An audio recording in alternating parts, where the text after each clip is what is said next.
Welcome to Poetry Changes Lives. Poetry and history and the thought for the day, all in my little book. You can get it in hardback as well, you know. poetrychangeslives.com is the website where you can read all about it, buy the book, learn about other interesting bits of poetry, that sort of thing. It makes a very nice present, I think, to give people any time of the year. On this day in 1756, Wolfgang Amadeus Mozart was born. What a great day for the world. His loving father quickly realized that little Wolfgang and his sister were exceptionally talented at music. We sometimes forget his Mozart's sister, who Liesel, I think she was called, and she wasn't a great composer, but she was a very fine musician, and as children they played together a lot.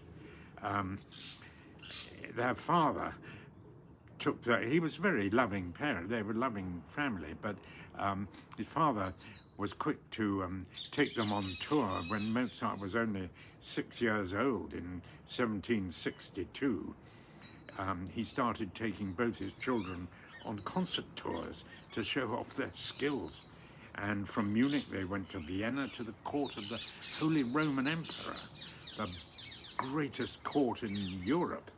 And the Roman Emperor, of course, was delighted with their performances, and the young Mozart children were allowed to play with the children of the royal family, and there were many. He had something like 12 children, I think, the Holy Roman Emperor, one of whom, of course, was Marie Antoinette, who was exactly the same age as Mozart.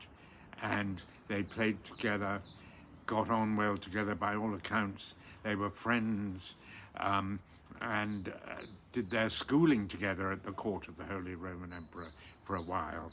The story goes that young Mozart slipped one day and fell on the polished floor of the palace, and Marie Antoinette picked him up and very kindly sort of got him together again, and he kissed her and told her, "I'll marry you one day." Well, sadly, he did not. We all know that Marie Antoinette went on to become the Queen of France and came to a sticky end, and neither of them actually had anything you could remotely call a happy death. Mozart died proclaiming that he'd been poisoned at a very young age, and Marie Antoinette died shortly after, of a young age too, of course. Very sad, but they started off as innocent children, as we all do.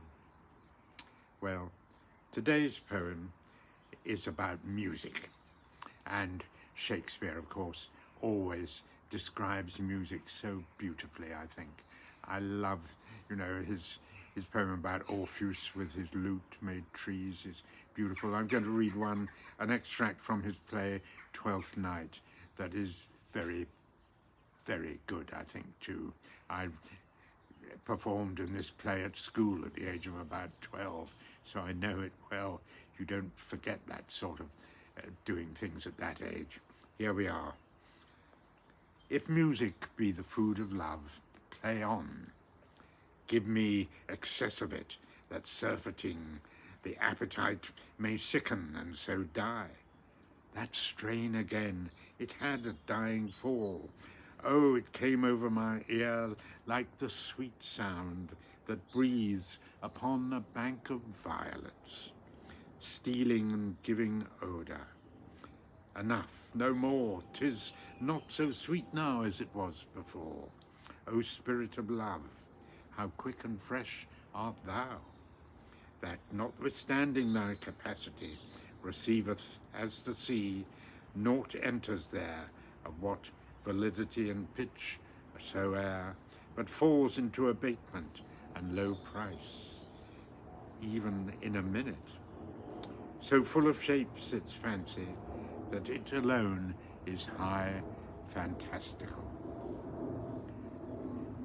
God, was there anyone ever as good with words as Shakespeare? Just a amazes me every time I read it. Today I give thanks for opportunities given to me to learn from others. Thank you for listening today.